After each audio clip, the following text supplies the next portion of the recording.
Ya, saudara, terima kasih Anda masih bergabung bersama kami di Jelang Pilkada Jak TV. Sudah bertambah satu narasumber saya, ada Bang Refli Harun, pakar hukum tata negara. Selamat malam, Bang Refli. Bang, tadi saya ngobrol banyak tentang rencana KPK yang akan mengumumkan calon peserta pilkada yang kemungkinan terindikasi korupsi sebagai tersangka, dan kemudian diminta untuk Pak Wiranto atau mungkin dihimbau kalau bisa ditunda dulu. Sampai sekarang malam ini tampaknya KPK masih belum menyampaikan konferensi pers nama-namanya, tapi malam ini yang kami mendapatkan informasi ada calon gubernur Maluku Utara AHM yang diusung oleh Golkar dan P3 ditetapkan sebagai tersangka oleh KPK terkena kasus korupsi. Nah, saya ini berbicara, ini kan banyak, Bang. Ada yang dari Jombang, Ngada, Subang, Lampung Timur. Ini sekarang Maluku Utara.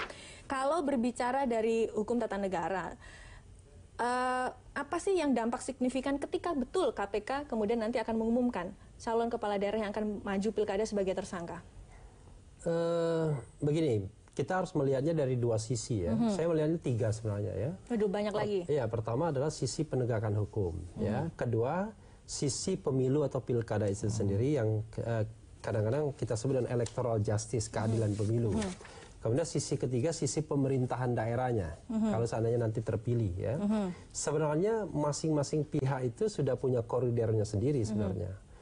Seperti misalnya law enforcement ya. Itu sebenarnya semata-mata terserah KPK saja. KPK tidak harus mengikuti jadwal pilkada dan lain sebagainya Tapi KPK pun harus diingatkan, jangan kemudian mengkait-kaitkan penegakan hukum dengan proses pilkada juga. Misalnya kan kita tahu KPK berkomentar kan, ada kepala daerah, ada calon-calon yang kemudian bakal jadi tersangka dan lain sebagainya. Harusnya jangan dikaitkan dengan hal itu. Jangan dikaitkan, menurut saya. Lebih baik, ya dia kerja kembali saja. Ke pribadi saja, pribadi yang tersangka. Lalu kemudian dia tetapkan sebagai tersangka tanpa harus mengkaitkannya dengan status dia sebagai calon. Artinya ketika KPK mention itu bahwa ini adalah calon kepala daerah loh, seakan-akan ada bermain di arus politik itu. Iya, itu yang sebenarnya masyarakat khawatirkan. Dan saya juga sebagai orang yang mencintai KPK juga perlu mengingatkan itu ya. Nah, lalu kemudian yang kedua ada namanya electoral justice, keadilan pemilu atau pilkada termasuk ya.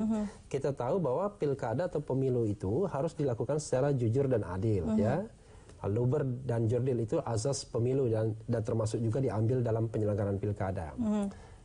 Saya mengatakan kalau misalnya seorang kepala daerah diproses dalam tahap penyelidikan misalnya, itu dipanggil saja dia sudah merupakan kampanye yang buruk bagi kepala daerah tersebut. Sebagai contoh misalnya dipanggil sebagai saksi ya terhadap tersangka lain. Atau misalnya ya betul-betul dipanggil KPK untuk ditanyai lebih lanjut dan lain sebagainya. Itu dia sudah bad campaign, padahal kita tahu harusnya dia diperlakukan secara setara. Dia harus mendapatkan perlakuan yang sama. Nah, disinilah wilayah yang kita juga harus ingatkan kepada KPK agar tidak berpolitik di sana. Ya, jangan sampai kemudian menetapkan kepala daerah didasarkan pada gendang politik itu. Nah, kita kan dengan mencintai KPK bukan berarti tidak mengkritik dia. Jadi jangan kaitkan seperti itu. Nah, Anda melihat sejauh ini KPK sedang menari di gendang politik itu? Saya tidak ingin mengatakan demikian ya, karena saya tidak melihat indikasi-indikasi. Tapi masalahnya adalah rakyat kita ini semua latah. Ketika hari ini bicara pilkada, semua bicara pilkada. Seluruh institusi bicara pilkada. Ketika ada sangkut pautnya terkait dengan kasus KPK, dianggap itu menarik. Iya, padahal kita tahu bahwa contohnya orang Jakarta, kan kita nggak pilkada. Pilkada sudah lewat. Tapi kita yang paling ribet mengenai pilkada di Republik Indonesia ini. Nah, jadi kita aneh malah menurut saya ya. Harusnya barangkali ke depan ya harus ada desentralisasi pelaksanaan pilkada sehingga tidak semua kemudian orang ribut. Kalau misalnya orang Jawa Timur ya biarkan orang Jawa Timur berpilkada. Tapi ini kan tidak. Yang berpilkada orang Jawa Timur, yang ribut orang Jakarta, kira-kira begitu. Karena kenapa? Karena terlalu sentralisasinya pelaksanaan pilkada dan sentralisasinya nominasi. Kan nominasi adalah signing ketua umum partai dan sekretaris jenderal kan. Nah, lalu kemudian yang ketiga aspek pemerintahan daerah. Memang yang menjadi masalah adalah kalaupun seorang itu dinyatakan sebagai tersangka, yang pertama dia nggak bisa ditarik lagi sebagai calon.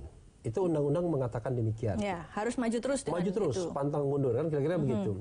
Dan di daerah lain sudah ada contoh. Walaupun dia tidak kampanye bisa menang. Kan biasanya koruptor biasanya okay. malah lebih dicintai rakyat karena bisa jadi sinterklas, ya kan? Bisa jadi kan? Okay. Jadi sinterklas. Nah, karena itu kemudian ketika dia terpilih, ya undang-undang pemerintahan daerah mengatakan ketika dia terpilih pun dalam posisi sebagai terdakwa misalnya, karena kalau sudah tersangka KPK sudah pasti terdakwa kan, maka dia tetap dilantik. Tetap dilantik, setelah itu dinonaktifkan. Kalau dia kemudian di tingkat pertama itu dinyatakan bersalah, tetap nonaktif. Tapi kalau tidak dinyatakan bersalah, diaktifkan kembali.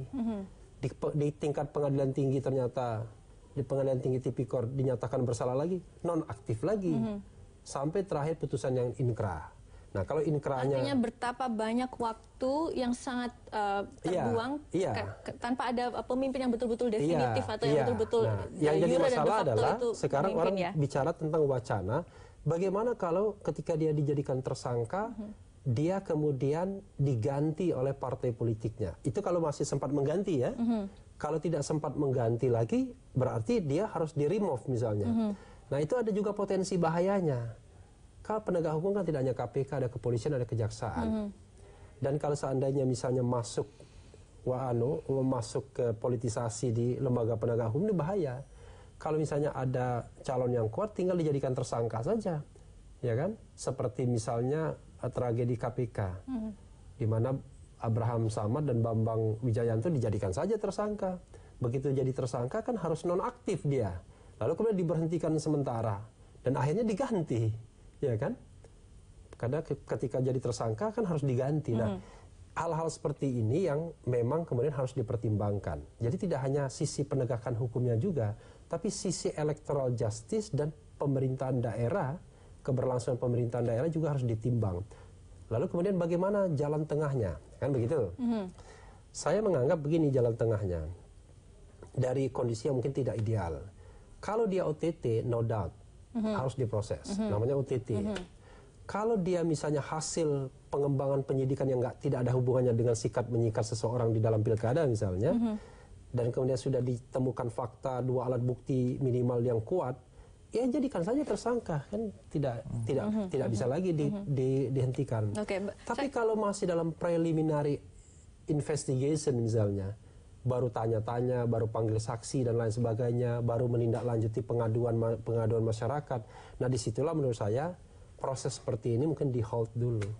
Saya ke Pak Fritz. Pak Fritz, kapan itu kami di Jak TV juga pernah membahas terkait dengan topik ini. Waktu itu saya masih ingat ada narasumber kami dari PKB. Dia berbicara terkait kasus yang menimpanya yaitu di Jombang, Jawa Timur. Pada saat itu kan bupatinya yang sekarang ditetapkan sebagai tersangka juga diusung oleh PKB, dan sekarang yang tersandra ini adalah calon wakil bupatinya. Karena sekarang kan bupatinya sedang ada di KPK dan kemudian mereka akhirnya seperti tersandra. Nah, ada usulan mereka begini, bisa nggak ya kalau ada satu yang mungkin terkena kasus dicoret dan sekarang kemudian wakilnya tuh naik jadi bupati atau bisa dipilih wakil lain. Mungkin nggak itu opsi akan bisa dengan adanya banyak kasus seperti ini, mungkin nggak opsi itu bisa dijalankan di masa mendatang? Karena sepertinya kalau kita melihat Mbak, memang kan seperti tadi sudah disampaikan oleh Bang Refli misalnya, pada saat seseorang calon itu telah yang akhirnya dia terpilih dan dia dilantik dan kemudian dia diberhentikan setelah dia dilantik, maka kan secara otomatis wakilnya itu akan menjadi kepala daerah di wilayah tersebut. Kalau keputusan hukumnya sudah inkrah ya, tapi kalau misalkan dia naik lagi ke pengadilan tinggi dan sampai ke Mahkamah Agung dan lain, itu kan berarti ada waktu yang terbuang cukup lama. Misalkan pada yang saya maksud itu ketika pada saat ini proses-proses pilkada pendaftaran gitu, mungkin memang sekarang undang-undang belum bisa mengatur itu, tapi mungkinkah bisa ada opsi atau mungkin ada wacana ketika kemudian dia namanya tersangka dan kita ingin mendidik masyarakat kita bahwa tidak permisif terhadap korupsi, mungkin nggak wacana itu tapi mungkin kan bisa seandainya dilakukan? Kalau kepala daerah tersebut, wakil kepala daerah dilantik menjadi kepala daerah dan ternyata ada putusan dari Mahkamah Agung yang membatalkan putusan si kepala daerah itu dari tidak bersalah misalnya, kan harus apakah prosesnya bisa kembali lagi bahwa seseorang yang sudah dilantik menjadi kepala daerah kemudian dia diambil lagi sumpah sebagai wakil kepala daerah, kan tidak. Jadi prosesnya menjadi lebih kacau. Dan kenapa sebenarnya kalau undang-undang melihat sebenarnya kan sudah sudah memberikan kemungkinan seperti itu, dan tanggung jawab untuk misalnya tanggung jawab untuk memilih seorang calon kepala daerah, kan ada tanggung jawab para partai politik misalnya. Partai politik harus sebenarnya tahu dan memiliki penelitian terlebih dahulu terhadap siapa calon yang mau dia pilih misalnya. Sehingga calon-calon yang menjadi kepala daerah dan memang calon-calon yang kredibel dan memang mampu, bersih dan punya integritas sebagai seorang kepala daerah. Karena cara berpikir undang-undang seperti itu, sehingga pada saat seseorang sudah menjadi calon, dia nggak bisa mundur lagi di tengah-tengah. Kalau seandainya cara berpikir dalam undang-undang, ya nanti di tengah jalan bisa diganti misalnya kalau ada terjadi tersangka, maka undang-undang akan meletakkan pasal seperti itu di dalam Undang-Undang 10. Permasalahannya adalah Undang-Undang 10 kan sudah mengatakan satu partai tersebut hanya bisa mencalonkan satu kali misalnya. Itu kan untuk memberikan kepastian hukum terhadap proses dan juga memberikan tanggung jawab kepada partai politik untuk dapat mengusung siapa yang mengusung orang yang terbaik menurut partai politik. Nah, sehingga pada proses tersebut seandainya terjadi sesuatu di tengah jalan, masih ada pasal 164 misalnya untuk terkait dengan pelantikan. Seandainya dia menjadi, meskipun dia tetap tersangka, tetap saja bisa dapat dilantik, meskipun memang ada prosesnya tadi, dia bisa ada di hold misalnya, wakilnya menjadi tidak jelas apakah menjadi wakil atau jadi kepala. Tapi itu yang prosesnya yang harus kita hormati. Oke, baik. Saya kembali ke Bang Refli. Bang Refli, kenapa sih KPK ini kemarin ketuanya harus sesumbar dulu? Karena kan biasanya mereka tidak pernah begini. Tiba-tiba langsung saja yang terkena OTT atau yang yang dia ditetapkan menjadi tersangka langsung ditetapkan. Tidak perlu menyebutkan sebagai ini berapa persen, 90% prosesnya sudah mau selesai dan akan jadi pilkada. Apakah kalau Anda melihat memang KPK ini sekarang bisa dikatakan ada masuk ke ranah politiknya? Atau mungkin sebenarnya KPK ini dalam proses edukasi kepada masyarakat? Saya ingin berbaik sangka ya. Kan sebuah fenomena kan tergantung perspektifnya. Kalau kita bicara perspektif negatif ada. Tapi saya ingin bicara dalam perspektif yang positif. Karena kita tahu kan KPK memang perlu penguatan. Kalau kita pun kemudian memojokkan KPK juga, siapa lagi yang mau membantu KPK ya kan? Nah, saya bicara dalam perspektif positifnya begini. Menurut saya KPK terlalu bersemangat mungkin. Menginginkan bahwa kepala daerah itu adalah orang-orang yang tidak terkait dengan kasus korupsi. Jangan sampai kemudian nanti pemerintahan daerah tersandra, kan begitu. Jangan sampai kemudian calon-calon itu kemudian menawarkan diri dan pemilih membeli kucing dalam karung. Karena kemudian ternyata karungnya tidak dibuka. Begitu dibuka ternyata isinya tersangka semua, kira-kira begitu. Nah, tetapi sekali lagi memang ketika dia mengeluarkan statement seperti itu, maka kemudian secara tidak sadar ya atau secara sadar KPK mengaitkan fenomena law enforcement, penegakan hukum itu dengan fenomena berjalannya proses politik pilkada. Nah, padahal di satu sisi argumen mereka yang mendukung KPK ya termasuk saya adalah KPK tidak boleh bermain di ranah politik, dia tetap lurus terhadap penegakan hukum, kan begitu. Tapi statement KPK sayangnya mengait-ngaitkan itu.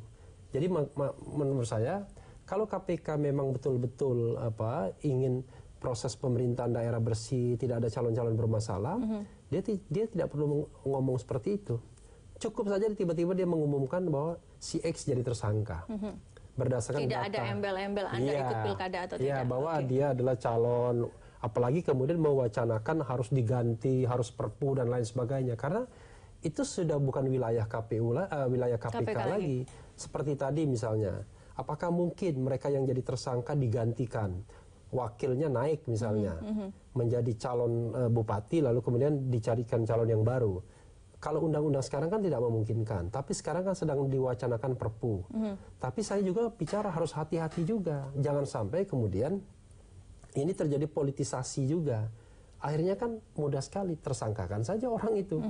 Maka kemudian kalau ada calon-calon yang kira-kira kuat ya di daerah dengan dijadikan tersangka, selesailah dia. Oke, baik. Begitu. Kita jeda sejenak, saudara. Ada banyak yang mengatakan ketika banyak sekali kepala daerah yang akan mengikuti pilkada tiba-tiba tersangkut kasus korupsi karena dampak biaya politik yang mahal. Betulkah itu saling berkorelasi? Tetap bersama kami di JAK TV.